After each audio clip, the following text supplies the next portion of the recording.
Wonderful. So welcome everybody to Is Your Hybrid Workplace Truly Flexible? Key considerations as to how to retain your talent post-pandemic.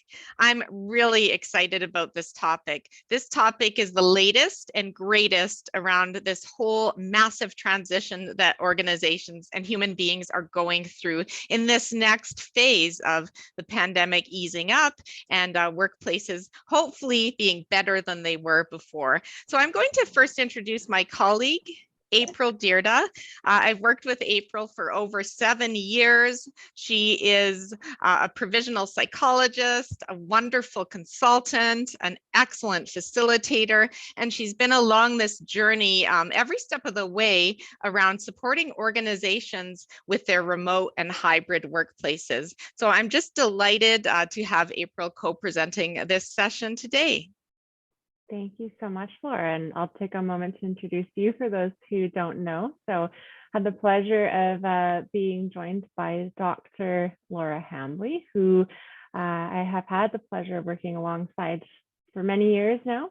And she is absolutely a thought leader in remote and hybrid work and has been studying, researching, looking into, and delivering on this topic for the past 2 decades. So long before the pandemic, has been a passion project and niche of hers. She's co-founder of Work Evolution, where this all started, and partner at Humance. So Laura, I'll let you kick things off. Wonderful. Thank you so much, April.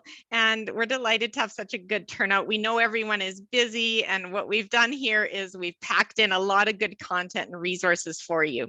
So who is Work Evolution and who is Humance? So Humance is a culture and performance focused consulting firm across the country. And we joined them almost 1.5 years ago when Work Evolution was acquired. And it's wonderful as the team at Humance gives us a national team across the country, 40 plus years of working as consultants in the human focused consulting realm. And Work Evolution brings the very niche expertise to the team in how to help hybrid and remote leaders, teams, and organizations thrive. So we're definitely global experts on this topic. I feel like a pioneer in some ways because I've been talking about this for almost a decade, and well before the pandemic, we've been helping organizations. So we've been able to take our knowledge base and apply it to this period of time that we're now in. And I think it's going to be even better than before in terms of organizations. And with that in mind, we're going to talk about reimagining the future of work. We're going to talk about hybrid and flexibility and what those two things truly mean, because there's a lot of these words floating around, and we want to get to the bottom of it and share the latest trends and data with you. We also want to talk about creating a successful hybrid workplace. It's not easy, but it's worth it. So we're going to share the concept of flexibility within a framework, and then we're going to talk about the urgent need for leaders to upskill when it comes to hybrid leadership. So here we go with our agenda. We're going to ask and invite questions in the Q&A. Our colleague Eliza will be monitoring that. We'll save the last 10 minutes for questions, but if you have a clarification along the way, please use the chat. So either April or I or Eliza will be interacting with you in the chat as well. And we invite you to answer our polling questions. We've chosen those to get your insights and thoughts. So we remind you to be here now and be engaged with us in this session wherever you are calling in from. So in the chat, maybe tell us where you're from. We'd love to see the variety of places, US, Canada, elsewhere that you're dialing in from. So with that said, reimagining a better future of work. So we know people want flexibility and they want consideration for their personal and professional realities. And I'm going to explain why this has happened. This pandemic has irrevocably changed what people expect from work. The relationship between the human being and the organization has been altered. People have been flung into having to integrate their home lives as well as their work lives. It's been a period of a lot of soul searching and reevaluating. What do I want to do next? Where do I want to live? Who do I want to be? Whenever we go through a period of a crisis as human beings, it's a chance to really explore what we want to be doing. And working at home gave people more pockets of time to think and reflect, especially with the lockdown when restaurants were closed, etc. People had a lot more soul searching time. People did work hard, though. Make no mistake, people were working at their jobs harder than ever. But there were these extra pockets of time when society went on shutdowns. And people have used this to reimagine a different future. And that's what we term the Great Resignation, which I also like to call the Great Reevaluation. In terms of people are looking for what else is out there for me. And the latest trend is 41% of people. This is not just North American, this is a global statistic. And Canada, we're in Canada, is equally impacted by this Great Resignation. So if ever I see an article that it's not real, it's not true, well, it's absolutely true. And we have a labor shortage as well going on, making this loss of talent a huge impact on organizations. So 41% are planning a job hunt and 25% are considering getting into a job hunt. So this is the majority are thinking about or actively involved in looking for something else. So we got to really understand how flexibility can be an antidote to this. So the latest stats tell us that flexibility matters. And in some cases, in a lot of cases, it's one of the top motivators of people. 45% would either quit their job or immediately start a search for a remote or more flexible job if they were forced back to the office full time. And that is absolutely, I believe that this is true. This is what I hear anecdotally all the time. Some people are resisting this and saying, well, I don't think that'll really happen. If we pay them enough money, they'll stay. But people are willing to leave even for less compensation if they get flexibility in return, because flexibility is invaluable. And even yesterday, I was with a group of leaders and someone said, oh my goodness, we lost someone in the final stages of an offer. They took 20,000 less to work for a company that was more flexible than us and offered them the ability to work remotely. And I thought, isn't that interesting? It's happening all around us. Now, when we look at the data from Gallup on how people are engaged, it's only about 1 to 4, 25 to 20%. So 20 to 25% of people are actually engaged in their work. And this is over many years. And that's a real challenge. And when we look at work in 2019, what work was like before the pandemic, we see a lot of trends. People were overloaded, overwhelmed, tired, fatigued. And this is a pivot point. This pandemic has been a chance to relaunch and reevaluate and reposition what work is for human beings, and creating more self-actualizing, more inspiring, and more healthy workplaces is what we want to move towards. And hybrid and flexibility is a key part of that. So we're going to ask a polling question at this point and ask you, what have you most missed about 2019? Back in the days when we didn't know what COVID was and Corona was still a type of beer, what did people really miss, and what have you already brought back or want to bring back ASAP? So we're going to launch this poll. Is it the community of the office, being part of a community? Is it the ease of collaborating when we're physically together? Is it social encounters? So the social events around work, the lunches, the coffees, the happy hours, or is it other? And if it's other, please use the chat to enter what the other would be. So we are getting answers rolling in. We really appreciate that. Give you about a few more seconds. And why don't we end this poll and share the results, Eliza?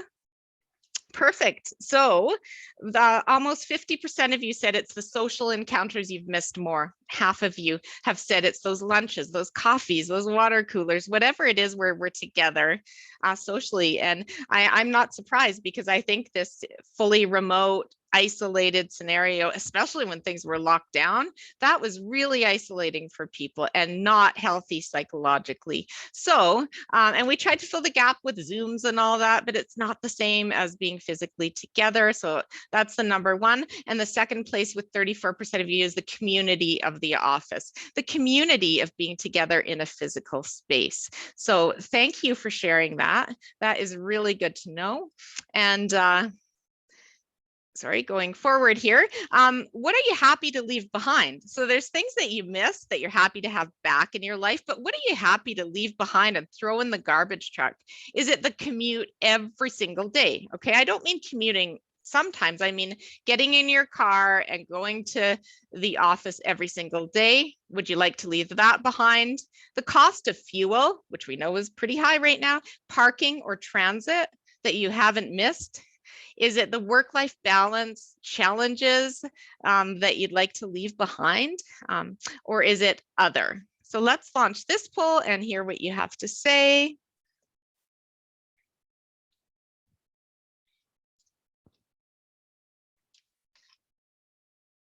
Wonderful. And we notice a trend in bigger cities, like our colleagues in Montreal and Toronto. Compared to Calgary, commutes are longer. Commutes are still about an average of half an hour each way here, and an hour of my life is still an hour of my life. But colleagues in Montreal, it's more like 90 minutes or sometimes up to 2 hours in the GTA, for example, of commute time on a daily basis. That's a lot. So let's share these results and look at the fact that 51% of you said, I would like to leave that commute behind, everyday commute. Okay. So I think this is something that is top of mind for people, and I'm not surprised. The second is the work-life balance challenges. So working remotely has allowed us to better integrate and incorporate work and life with one another, and have the ability to juggle or balance, whether it's childcare, elder care, doing laundry, etc., incorporating that into our day so it's not falling onto our evenings and weekends. So again, that is an important element to consider here in these hybrid and flexible models, and what they allow people, the individual consideration of life as well as work. So I'm going to pass the mic to April now to talk about hybrid and flexibility. Yeah, fantastic. So I want to start by talking about how hybrid work actually looks in different organizations, and particularly being flexible in the hybrid workplace. Interestingly enough, the term hybrid work is actually quite new, and with that said, hybrid working is not. So pre-pandemic, we heard terms like flex work, mobile work, even smarter working. And now, while the term to describe this way of working has really been streamlined, the way in which it's practiced does look very different from organization to organization. So I want to start by defining what we mean by hybrid and what flexibility means within a hybrid model. And so rather than put hybrid work in a bucket, it's easier to see it as a continuum running from purely in-office work to purely remote work, with hybrid arrangements falling anywhere and everywhere between those two extreme modes of work. In a very general sense, hybrid work allows for something that office and remote work really doesn't, which is the flexibility to work when or where you work best. And this is why we will see hybrid models bubble to the surface when we look at the most effective ways to work in terms of productivity and even well-being. But what this does is it adds an extra layer of complexity, because as you can imagine, the exact formula or balance of remote and in-office work to be most productive will vary a lot depending on the individual, their role, the needs of the organization, the team. And this is why flexibility is really, really key. So the good news is that with the popularization of hybrid, we're seeing a lot of really powerful, interesting research coming out about this way of working, and specifically the benefits of flexibility in this context. So we know that having the ability or flexibility to work in a hybrid way leads to benefits in both personal and professional well-being. People are happier with their jobs, they're happier to stay in their jobs, and they also experience an overall improvement in health. Now, interestingly enough, this isn't just for people who work hybrid, it's also for those who have the option to work hybrid, meaning that it really is the flexibility that creates this effect. Okay. So knowing that hybrid work arrangements look very different from place to place, I'd like to know what your experience has been in your workplace and how hybrid work is shaping up. So based on the options that you're seeing here, I'd like to know from the group, we're going to launch our third polling question now, what best describes the approach that your organization is taking to hybrid? We'll take a moment here to collect some of those responses.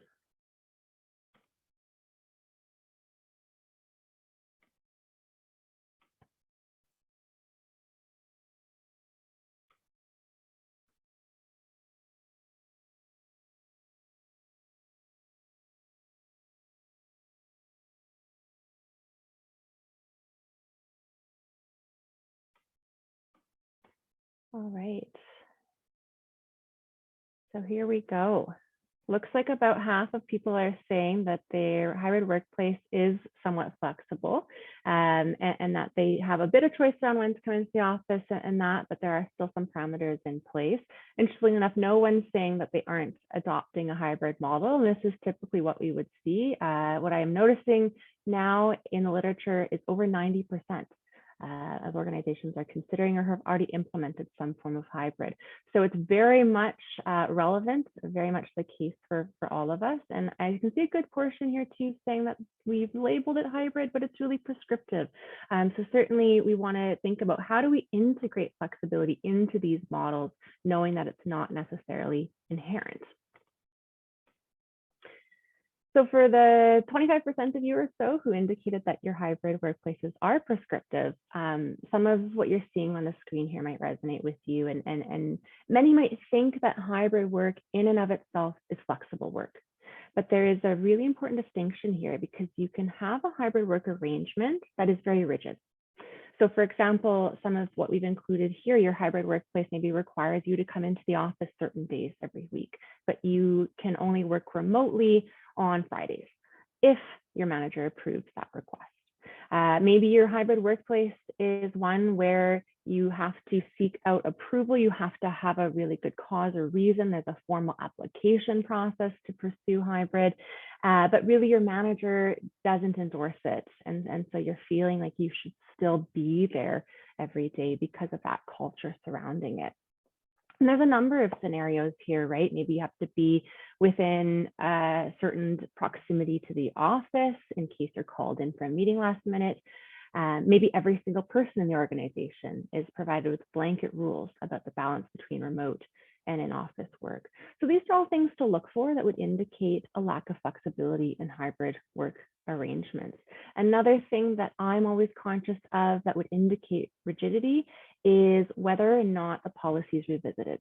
So even if organizations aren't demanding people back a certain number of days each week, a sign of flexibility or not is whether these arrangements can be revisited based on how well that they are working or not. And so hybrid work must be done well. It's not an automatic guarantee that your workplace will be set up for success just because you offer hybrid. When done well, hybrid work really is the best of both worlds.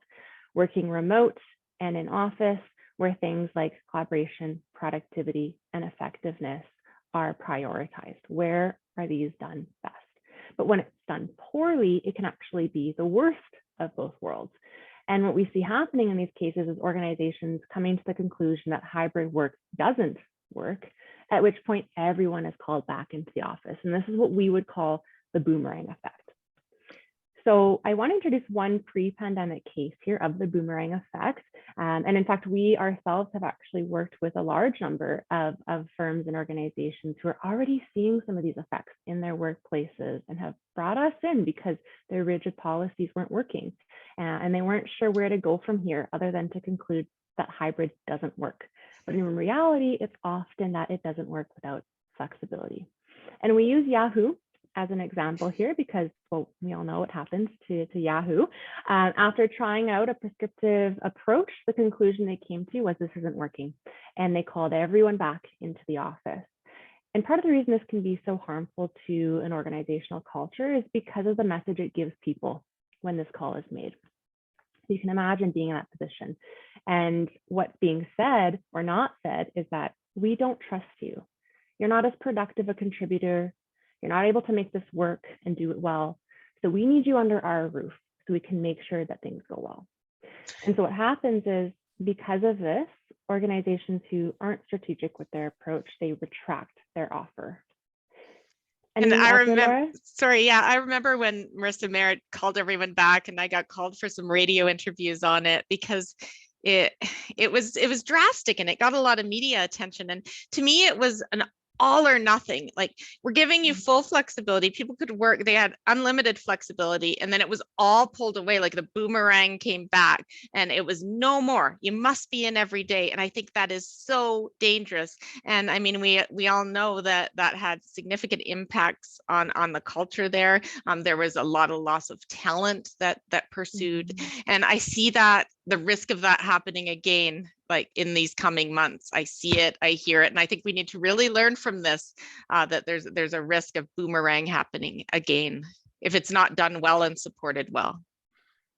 Absolutely, yeah, and you make a really good point there, Laura, about the connection to people, right? I think this is sometimes done with good intentions of maybe damage control, but we're actually seeing that it can do more damage to people. So it's one of the reasons our organization is being called to action to help with the reassessment, so that organizations can react rather than retract. Well put. So if you're noticing people reacting to the hybrid model in place, I want to dig into the why of that a little bit, because it's likely due in part to a work culture that opposes it more than just people opposing it.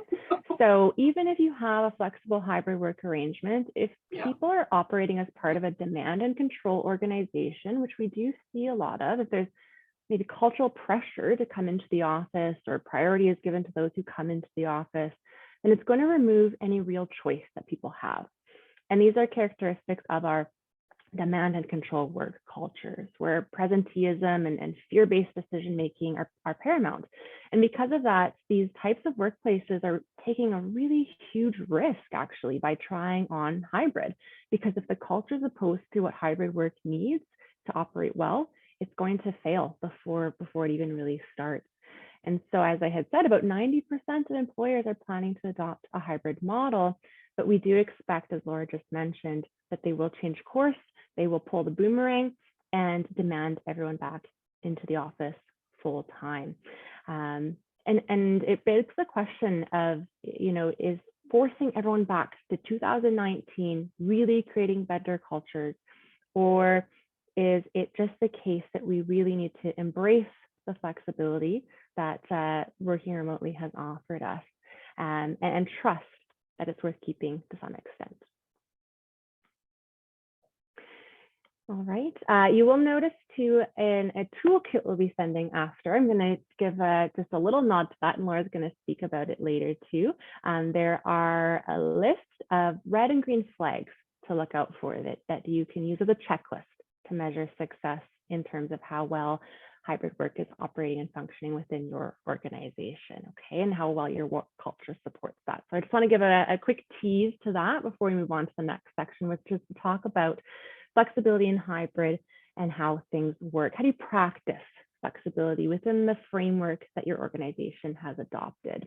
And the big question that comes to mind then is well, how do we actually avoid the potential pitfalls of hybrid work that we know are very real risks, depending on how this is approached and how it is rolled out, so that we can maximize the benefits of hybrid, because it is possible to do so. And I really want to use this webinar as an opportunity to share some of how this can really work. Now, if you remember from earlier, there's a vast continuum of hybrid workplaces that fall from very rigid to very fluid. And I want to be clear that we're not here to promote complete autonomy, and certainly not anarchy, or else our workplaces would be in complete disarray. There's absolutely a need for a framework and a strategic approach to this. And in fact, most of the people who work in your organization will be looking for that. Uncertainty, we know, breeds anxiety, and a sense of not knowing how the hybrid workplace will be structured, or leaving it up to each individual to decide for themselves how this will play out, can really be a disservice to everyone involved. And so what we want to promote are hybrid workplaces that consider a balance of what we call me and we.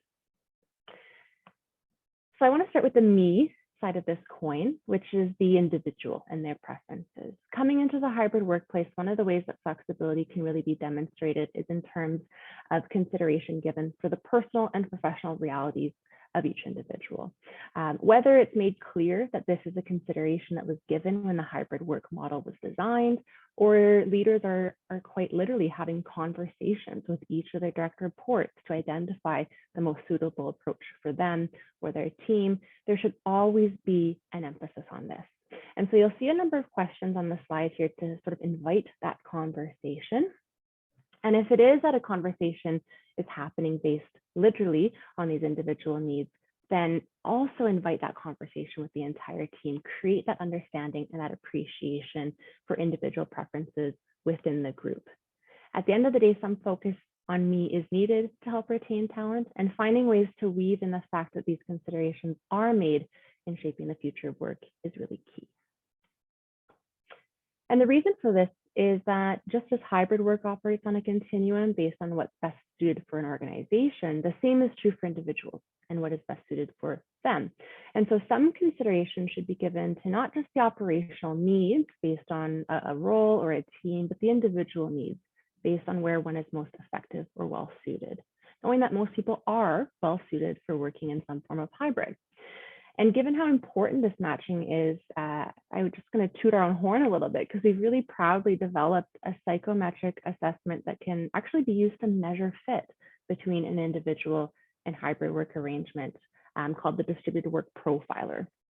And it's really helped to help people make decisions about the right blend of office and remote work, but also to learn how to maximize their success too, knowing how critical this element is. And so what I want to do is invite the group to share your own preferred work style so that we can get a sense of how this might look based on who's in the room today. So we're going to launch our next polling question, and I'd like for you to take a minute and just to think about your preferred work style and select the option that best describes how you work best.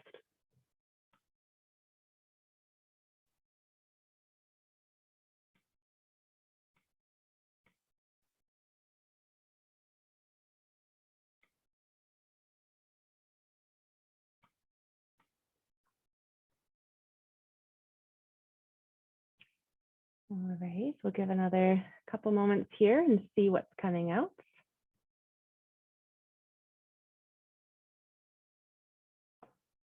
All right, so looks like the vast majority fall about 70% just over with a split between time spent in the office and time spent remote, with 27% working best fully remote and only 2 best fully in the office. And certainly we would expect, and this is very true based on our own research, about 2/3 of people preferring a split between time spent in the office and time spent remote. And usually on those two extremes, we see about 10% on each, a little bit more. But with having worked fully remote for the better part of 2 years, absolutely, we're seeing people being able to learn a skill to do that well. So we would expect that to go up a little bit. But of course, the hybrid model shining through. So now that we know all of your preferences, and also that others might likely not have the same preferences as you, as we've just seen, I do want to make a bit of a case as to why understanding the me is really key, not just to help with retention and satisfaction of people individually, but also to ensure that leaders and teams can really operate effectively together. So if we aren't conscious or aware of the me, we're really susceptible to a couple of biases that can risk productivity and harm effectiveness. And one is the similarity bias, which is this idea that others share the same beliefs that I do.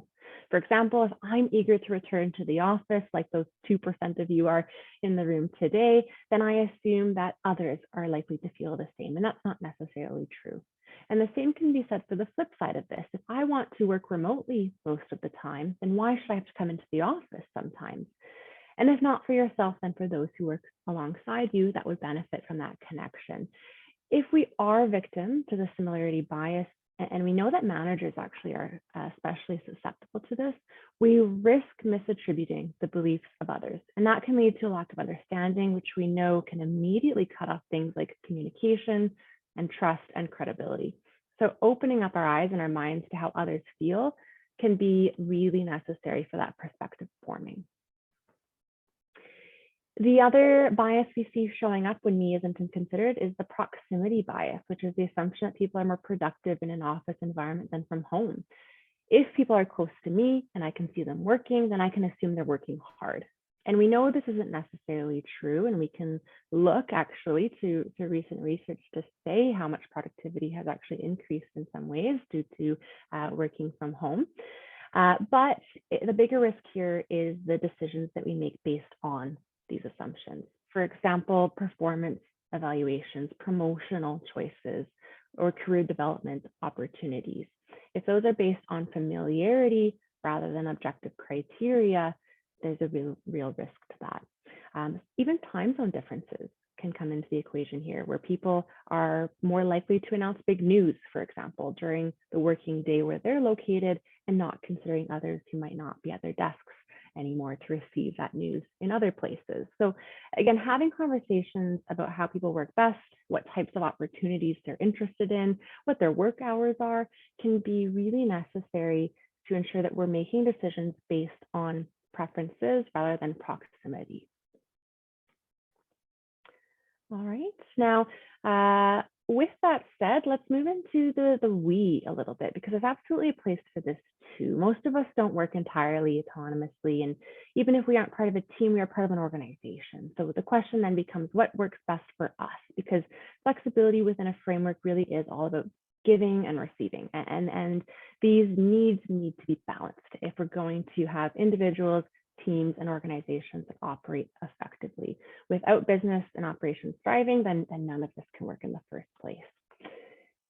And so when we talk about we, the first thing that often comes to mind is what we as a collective have missed from being in the office. And this came up a little bit in one of those early polling questions, that sense of connection. For most people, it is the community and the connection. Developing connections to each other and the organization is really critical for a lot of reasons. We see it associated with enhanced cognitive functioning, with higher levels of performance and productivity, and also personal well-being. Now, one of the biggest reasons that purely remote work is not an ideal work arrangement for most then is because that level of isolation risks a lot. And so even if an individual prefers to work remote or their role allows them to, there are still these larger considerations that have to be made when we consider the community of which we're part of. So when we think about then how to promote the value of we, there are also preferences that need to be explored on this front. In other words, beyond what I prefer as an individual, what are the needs of my supervisor, my team, and the clients or the customers that I might support? What best enables collaboration and coordination of work within those dynamics, both professionally and personally? What are the role requirements of the other people I work with, and how do I contribute to enabling that they have a job well done and that we can work successfully together? So there's a large number of questions here that require consideration, and in terms of thinking about how to operate most effectively in hybrid. And I'm hoping this gives the group a sense of just how intentional, how strategic and purposeful these decisions need to be, because considerations of me and we and balancing the two isn't necessarily a simple formula. Now, because there's a lot of questions to ask and a lot of considerations to be made, one of the best practices that we're actually seeing put into place right now, and a really great tool to be leveraged to practice flexibility within a framework, even the more rigid ones, is the proactive creation of team norms, which are the typical patterns of interaction and behavior that you and your team will fall into as you practice hybrid ways of working.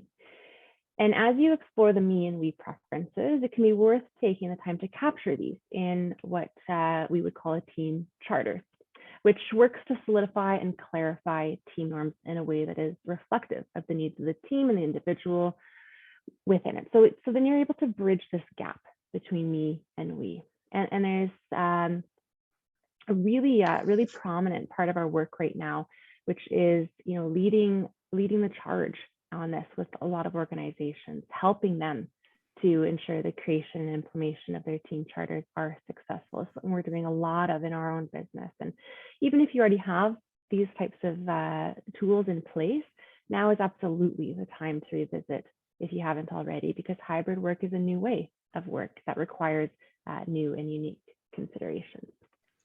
And even over the last 2 years, how we used to look at chartering and how we do now has shifted quite a bit. It needs to be very carefully thought through, and a couple of hours or a half day spent on a charter can pay off in hundreds of hours of savings from inefficient meetings, misuse of email, misuse of different media, etc. Absolutely. I love the business case for that, Laura. Thank you.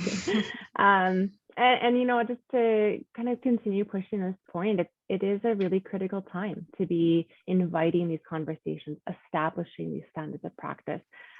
Working in hybrid is still a really new and emerging experience for a lot of people. But what we know is if left without any intervention or intentionality, these team norms, these ways of working and standards of practice, they will form on their own. And when that happens, we run the risk of them not being productive, not being inclusive, not serving us well. And the reality is that once they're in place, they're really hard to change, and they can have a really powerful effect on behavior and how we operate. So before I pass the mic back to Laura, I hope I can really just instill this idea and make a case for the importance of developing norms proactively and utilizing team charters to support that process. All right, so back to you, Laura. Thank you. You put that so much better than I could have. Thank you, April. Really appreciate that. So the final section of our presentation before we go to a Q&A is a call to action. Leadership is not easy. Hybrid leadership takes even more skill and fine tuning. There's nuances, there's tips, there's tricks, there's habits that we really need to instill in leaders, because if you leave this to trial and error, what you're going to have is the boomerang effect. It'll probably start with the executive questioning this, and they're the ones that tend to question it first because they're worried about the we versus the me, and they're saying this is going to have business impacts, and they get nervous and they pull the trigger on everyone must come back. So what I always say is if we can get to the leaders and teach them the skills and habits, it just becomes more flowing and more, not easier, but more natural habits that they develop, where this can be more ingrained in the culture, this way of leading people in a hybrid. So I'm going to ask you about leaders in your organization. Are they highly skilled at managing in hybrid? Are they somewhat skilled, but they need some development? Do they require significant development or upskilling when it comes to leading in this new environment, or other? And if you choose other, perhaps enter some thoughts in the chat. We would love to hear what's going on out there.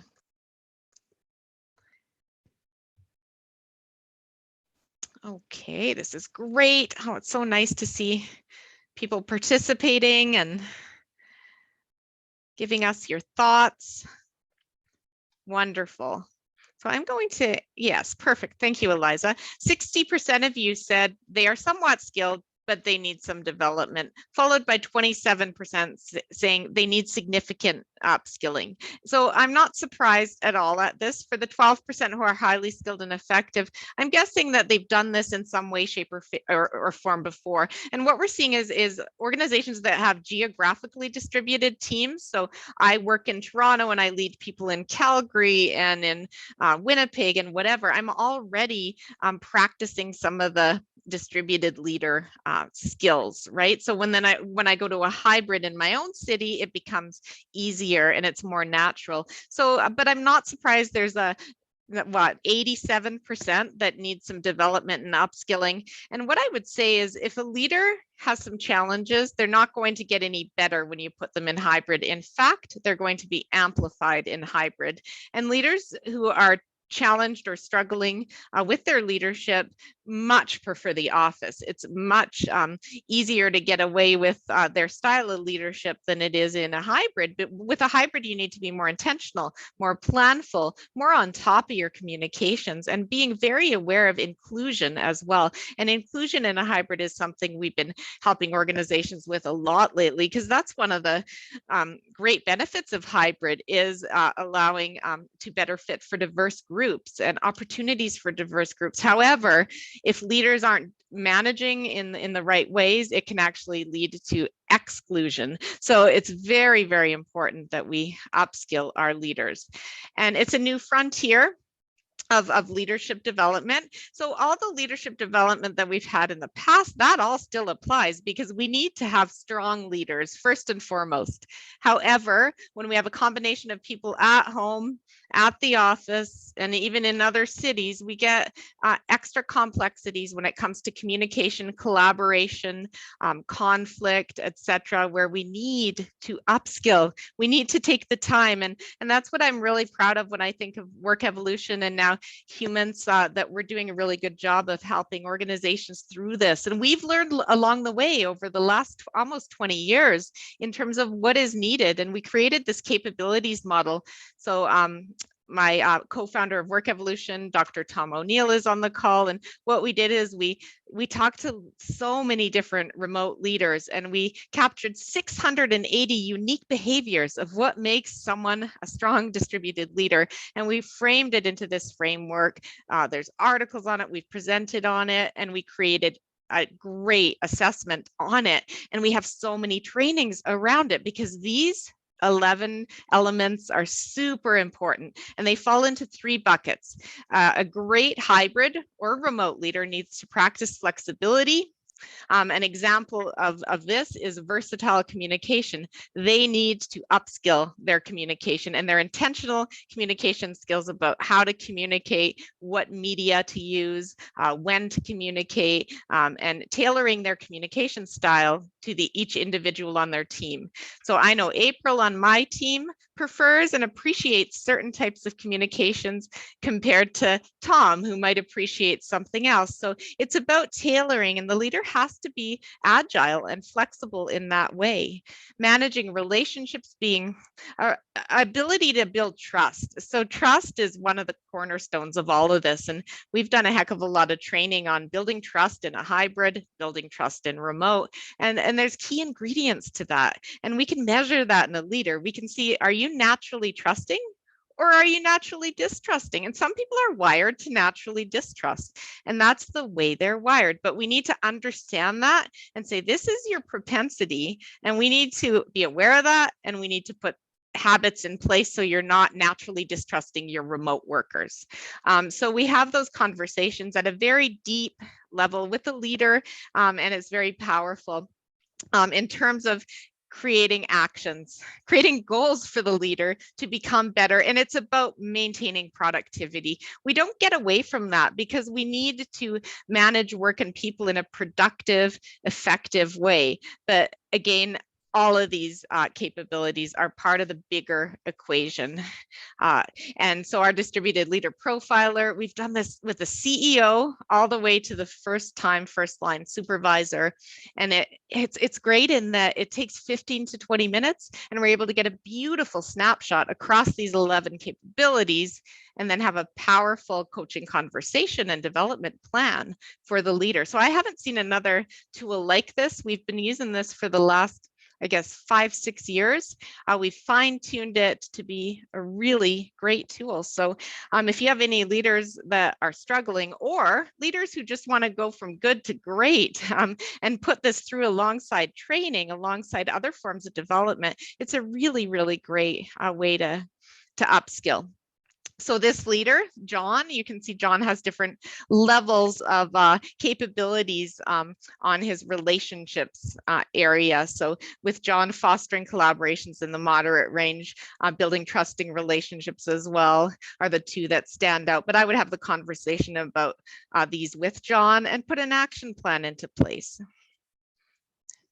But we know leaders are busy. We know that they don't have that much time to dedicate to development. That's always the pushback is, oh, our leaders are so busy. And I'm thinking, but part of their job is to become better leaders so that everybody else can be more efficient, effective, and engaged. So essentially, we figured out a way with our blended learning technology to do learning in bite-sized pieces, so that rather than having to sit through a whole half day, the leader can do 10, 15 minutes at a time with interactive videos and a partner to reach out to. And so this is 7 hours of development spaced and paced over 5 weeks so the leader can develop habits and apply them immediately on the job. So really excited about this hybrid leadership fundamentals because our team took the best practices across this array of capabilities and we put it into this hybrid leader fundamentals path. And we also have a team version for the individual contributors of this type of path as well. And then we have a remote version because some organizations are staying remote by the nature of the organization. We're seeing that in certain industries more than others. In tech, we're seeing it more than others, where we're a remote first organization or a remote only,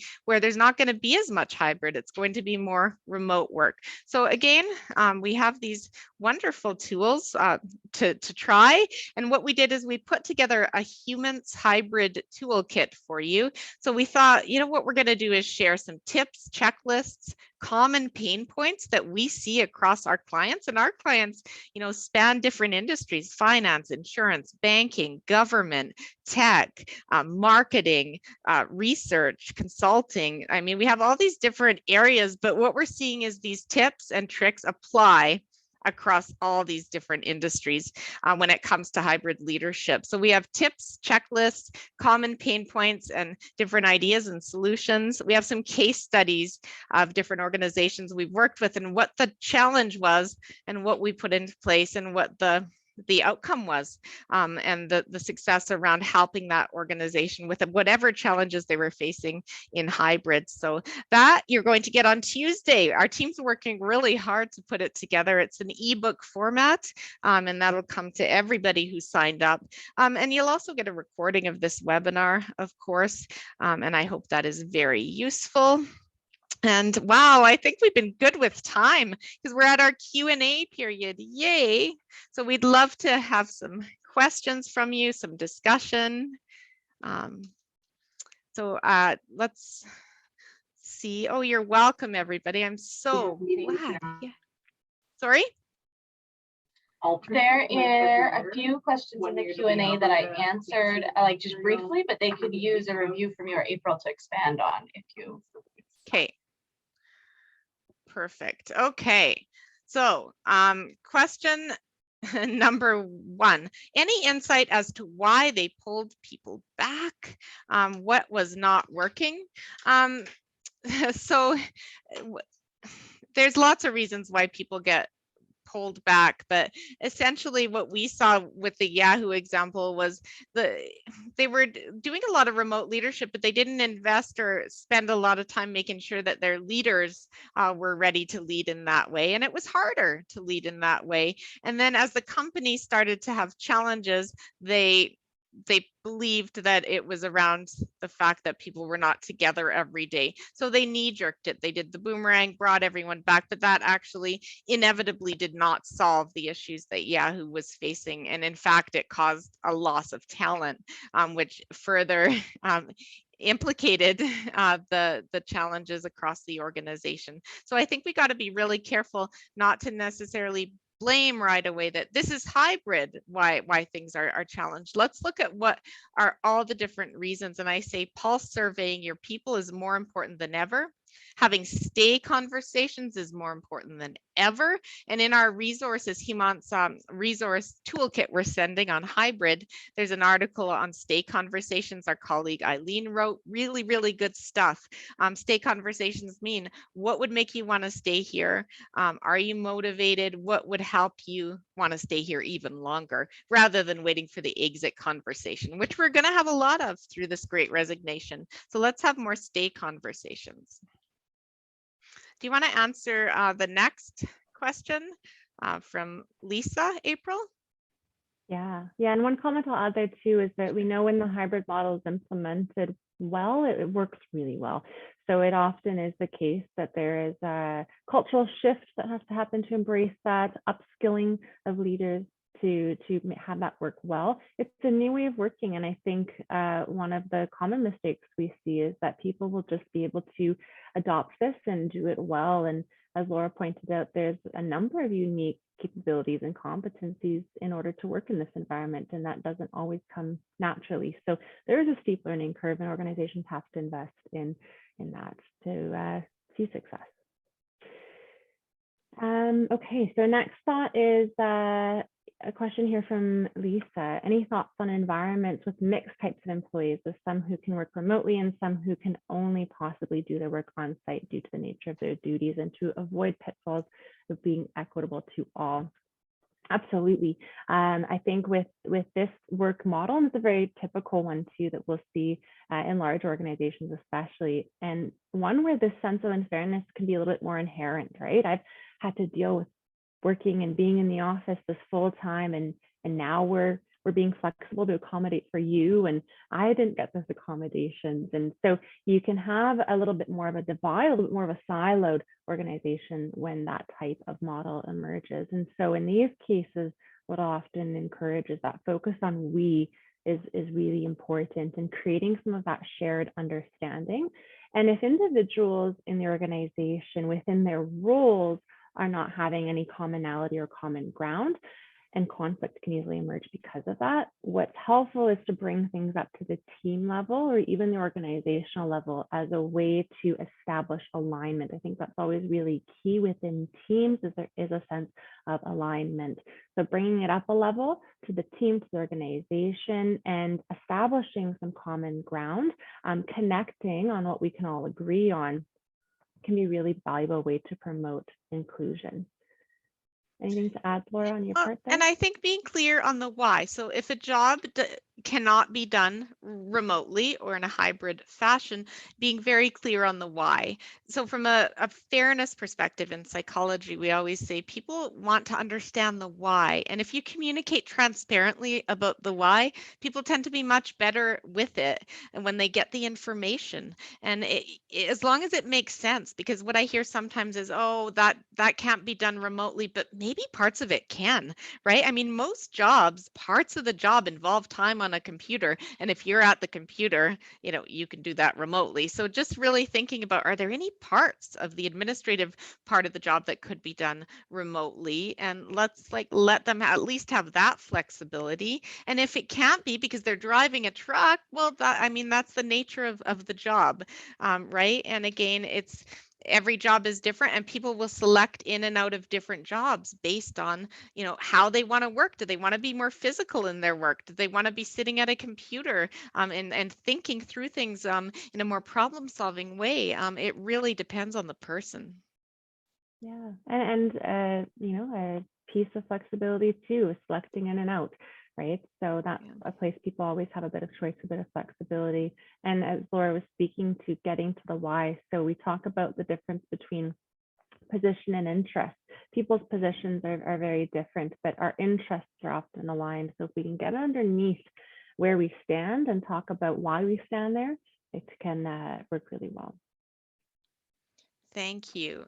So I'm seeing Irene's question on diversity, equity, and inclusion. Yes, so there is a definite interplay and belonging, of course, with how the hybrid ensures that it's making your workplace even more inclusive than the opposite. And to me, that comes down to, first and foremost, the leaders need to be trained in what inclusion looks like, in a hybrid. What are some of the risks to inclusion in a hybrid? And if we know what the risks are, we can better mitigate those risks. And there's some really good data and articles coming out on this.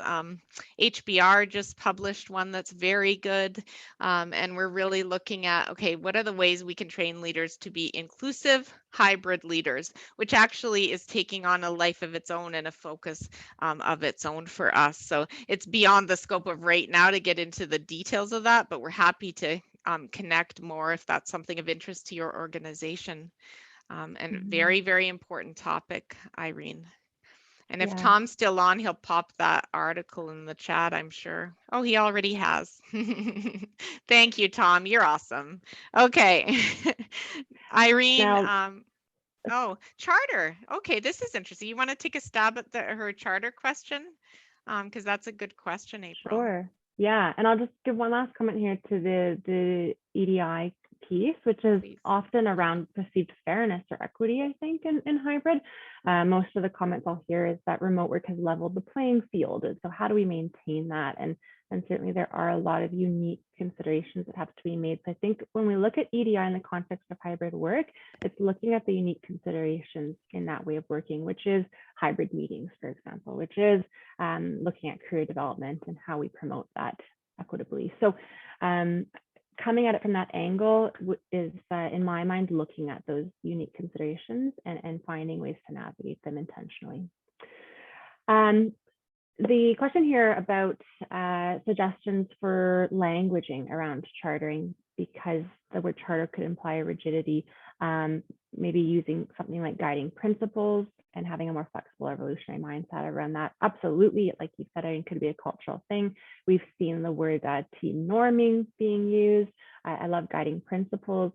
To absolutely in any sort of charter arrangement, the idea is that it's a living and breathing document in a sense, and one that will be revisited regularly. In fact, that should actually be integrated in the charter itself in terms of how frequently it's being revisited. Yeah. So sorry, go ahead, Laura. No, sorry to interrupt. Continue.